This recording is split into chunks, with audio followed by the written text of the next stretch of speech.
हा साहेब हा साहेब आम्ही पोलीस याला पाथर्डी पोलीस स्टेशनला आहोत. ती डेड बॉडी आता इन्क्वेस्ट पंचनामा झालाय. हा तर काल 3 महिन्यापासून त्या आदिवासी महिलेवरती जो काही त्यांची फिर्याद होत नव्हती, तर हे 3 दिवस उपोषणला होते आपले वंचितचे कार्यकर्ते त्यांच्यासोबत. आणि मग काल कलेक्टरांनी सांगितलं जाऊन फिर्याद दाखल करा.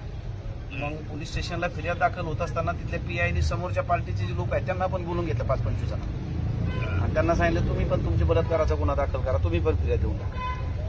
म्हणजे काय ह्या पार्टीवरती, ह्या मुलावरती, त्यांच्यावरती समोरच्यांनी. नाही नाही नाही, तो तर झालेलाच नाही. आता ह्या आदिवासी महिलेवरती अत्याचार. तुम्ही स्वतःहून कंप्लेंट घ्या. हा मी कलेक्टरच्या सांगण्यावरून मी या ठिकाणी आलो. हा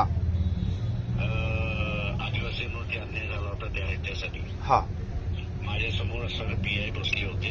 हा त्यांनी असं अमुक अमुक हे केलं, 5-25 जणांना बोलवलं आणि अमुक अमुक ह्याच्यावरती असणारं गावकऱ्यांना गाईड केलं की त्यांनी असणारं याच्यावरती असणारा रेप केसचा गुन्हा दाखल करा.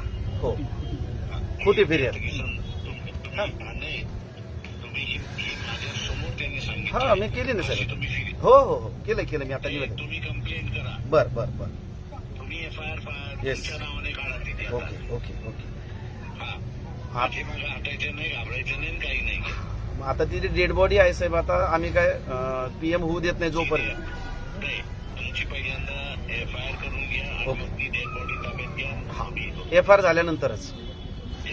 तुमचा एफआयआर हो हो हो हो हो हो कलेक्टरने सांगितलेला आदिवासी बाईचा तो एफआयआर होईल. हा पण तुमच्या समोर हे घडलं की समोरच्यांना बोलवून त्यांच्यावरती असणारा रेप केस दाखल करा म्हणून सांगण्यात आलं. हो त्याचे हे आहे त्याच्यामध्ये. येस ठीक आहे साहेब, करतो मी त्या पद्धतीनं. त्यांच्या त्या मैताचे भाऊ आहेत, 1-2 मिनिटं फक्त त्यांच्याशी बोला. हा साहेब, जय भीम हॅलो सर.